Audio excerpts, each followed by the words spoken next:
Noticias de última hora, preste mucha atención. Un fallecido se registra en meeting de Donald Trump, quien fue evacuado tras disparos. Un medio local de Pensilvania aseguró que al menos una persona murió tras los supuestos disparos contra el expresidente y candidato republicano Donald Trump, 2017 a 2021, que fue evacuado con restos de sangre en la cara, pero salió a pie y con el puño en alto. Fuentes del servicio secreto aseguran que el exgobernante está seguro y se encuentra bien, pero el canal ABC de la localidad en la que se celebró el mitin asegura que una persona falleció. El candidato republicano tenía sangre en su oreja, pero se encuentra bien.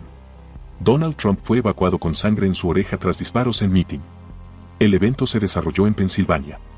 El precandidato republicano y expresidente de Estados Unidos, Donald Trump, 2017-2021, fue evacuado del mitin que ofrecía en la tarde de este sábado en Butler, Pensilvania, después de que se escucharan tiros en lugar y que al parecer lo alcanzaron a herir. Según constató EFE desde el lugar, se pudieron escuchar disparos, pero no está claro si de los servicios de seguridad o del supuesto atacante. El candidato republicano fue evacuado sobre su propio pie del escenario, en el que llevaba solo 10 minutos, con rastros de sangre en la oreja derecha y podría estar herido, según pudo constatar EFE desde el lugar de los hechos. Trump caminó con el puño en alto desde el escenario rodeado de elementos del servicio secreto, pero las imágenes dan a entender que fue herido. El exmandatario fue evacuado tras escucharse sonido de disparos y las autoridades han confirmado que el lugar se ha declarado escena de un crimen y una ambulancia asistió en la evacuación. Las autoridades han pedido calma a los miles de asistentes al mitin, que se produce poco antes del inicio de la convención republicana en Milwaukee, Wisconsin. Una fuerte presencia policial, del servicio secreto y de helicóptero rodea la zona y está protegiendo al exmandatario. Trump se llevó la mano al oído tras el sonido de disparos, tras el que se sucedieron varios más sonidos entre los gritos de asistente. Trump se agachó tras los sonidos de posibles disparos y con la cara con rastros de sangre. En más noticias. If you want to really see something that said, take a look at what happened. Esa convención nacional republicana, adelante, Zulema. Sí, estamos a la expectativa, justamente revisando la información que entra, pero lo último que sabemos, Joana, es lo que ambas hemos dicho, que no se ha confirmado, que son balazos, que también a uno de sus oídos, una de sus orejas presentaba un poco de sangre, pero él se levantó cuando se escudó tras ese podio, levantó el brazo haciendo señal que se encontraba bien y fue escoltado por el servicio secreto. Pues en minutos me imagino que en el desarrollo de esta información sabremos si fue llevado a un hospital, en qué condición se encuentra. Fue resguardado por varios agentes, por lo que podemos apreciar, pudo caminar, ¿no?, cuando se lo llevó a esta caravana. Joana. Y Trump le avisó a los presentes después de ser escoltado que estaba bien. Como tú dijiste, lo retiraron y hay mucha expectativa porque esto ocurre, para darles un poco de contexto, a 2 días de que inicie esa Convención Nacional Republicana en Milwaukee, Wisconsin, y cuando se espera que en uno de estos eventos, porque lo ha dicho, que podría anunciar quién sería su compañero de fórmula. Aquí lo hemos reportado, que está entre J.D. Vance, el senador de Ohio, Marco Rubio de la Florida, el gobernador Doug Burgum de North Carolina y también el senador de Carolina del Sur, Tim Scott. Pero por supuesto hay mucha presencia mediática en los últimos días, como siempre, en los eventos de campaña de Trump. Aquí vemos cómo lo retiran del escenario y ya lo suben a esos vehículos del servicio secreto. En más noticias. 9 casos de jueces con informes de malas actuaciones jurisdiccionales fueron archivados por la Corte de Justicia de Manabí. Según el Consejo de la Judicatura, los magistrados debieron ser destituidos, pero continúan en funciones. El Consejo de la Judicatura pone la lupa sobre la Corte Provincial de Manabí, la misma que actualmente registra a 3 jueces destituidos en tan solo 4 meses. Pero no es el motivo principal que los convoca, señala Solanda Goyes, sino es el archivo de 9 casos de magistrados con declaraciones jurisdiccionales previas por error inexcusable y manifiesta negligencia. ¿Por qué es que nunca le pusieron en conocimiento del Consejo de la Judicatura de estos casos? Y adicionalmente, cuando ya se archivaron, tenían el deber de hacernos conocer. Lo que para Goyes se traduce en una clara intención de dejar en impunidad las inconductas de magistrados que debieron salir de sus cargos, pero en vez de eso, siguen en sus despachos. Tenían el deber de hacernos conocer a nosotros, al Consejo de la Judicatura, y se quedaron aquí en silencio absoluto. Tanto los directores provinciales anteriores como los jueces y juezas que se han beneficiado de estos actos. frente a una mala actuación jurisdiccional. Son los jueces de Corte Constitucional los encargados de emitir un informe, señalado como la declaración jurisdiccional previa, que tiene como sanción la destitución del magistrado que haya incurrido en interpretación legal, porque abusó de las garantías jurisdiccionales, porque con habeas corpus dio libertades a sentenciados que ya tenían una sentencia ejecutoriada, y eso no es posible. Eso inclusive, ha dicho la Corte Constitucional, constituiría prevaricato. Ante estos casos, Goñes se reafirma en el compromiso de separar a los malos operadores de justicia de esta Corte Provincial, que ya tiene 15 funcionarios destituidos. Todo esto para recuperar la institucionalidad y así lograr resultados firmes ante la lucha contra las mafias. Otros temas: con multas de hasta $13.800, el Servicio de Rentas Internas, el SRI, sancionará a los comerciantes que no entreguen comprobantes de venta a los consumidores. También lo hará con quienes no transmitan estos documentos electrónicos al SRI.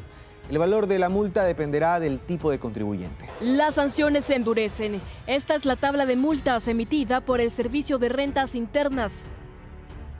Aquí se puede observar que los grandes contribuyentes que no entreguen comprobantes de venta a los consumidores deberán pagar una multa de $9.200, y si no transmiten a la Administración Tributaria los comprobantes de venta electrónicos, la sanción ascendería a los 30 salarios básicos unificados, es decir, a $13.800, mientras que las multas más bajas son para los contribuyentes considerados como negocios populares dentro del RIMPE y para aquellos que no estén inscritos en el Registro Único de Contribuyentes. En ambos casos, la sanción por cada infracción cometida es de $460. Tributaristas enumeran algunos casos que también son considerados como no entrega de comprobante de venta, por lo tanto son sancionados con el mismo valor. Los comprobantes de venta físicos con autorización caducada. Recordemos que todavía se pueden emitir comprobantes de venta físicos, que es para el caso de los RIMPE negocios populares. Comprobantes electrónicos sin que el contribuyente haya solicitado la autorización de emitir comprobantes electrónicos. También casos muy extremos que se utilice el número de autorización de otro contribuyente para mi negocio económico. Una vez que se verifica el cometimiento de la infracción, la Administración Tributaria emitirá al contribuyente un oficio de inicio de sumario de sanciones. Posteriormente, el SRI emitirá la resolución de sanción y en un plazo de 8 días el contribuyente deberá pagar la multa. Lo que genera un proceso dentro del cual el contribuyente claramente puede hacer uso de su derecho a la defensa, pero en casos de contravenciones que son determinadas de forma flagrante, básicamente no existe ningún tipo de salvedad que se pueda interponer. Si los contribuyentes no pagan la infracción, la multa será cobrada vía coactiva, aseguran los especialistas. Los responsables por el asesinato del candidato a la presidencia Fernando Villavicencio recibieron condenas de entre 12 y 34 años de prisión según su grado de participación. Fiscalía anunció más investigaciones relacionadas con este hecho.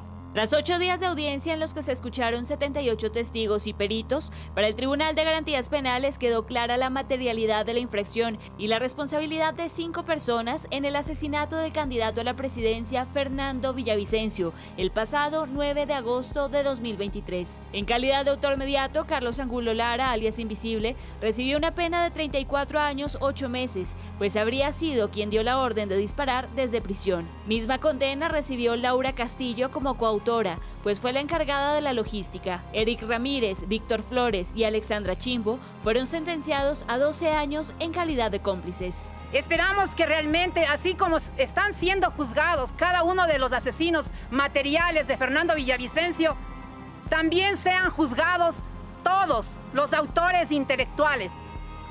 Durante los alegatos de cierre, la fiscal Ana Hidalgo realizó una recapitulación de todas las pruebas que le permitieron determinar cómo esta organización realizó toda una planificación para ejecutar el asesinato. Los peritajes respecto a la triangulación de llamadas, los mensajes que se intercambiaron entre los ahora responsables, las fotografías en el Coliseo del Colegio Anderson, imágenes del candidato, de armas y municiones. Ha habido una estructura criminal invisible. Queremos realmente que se siga haciendo justicia.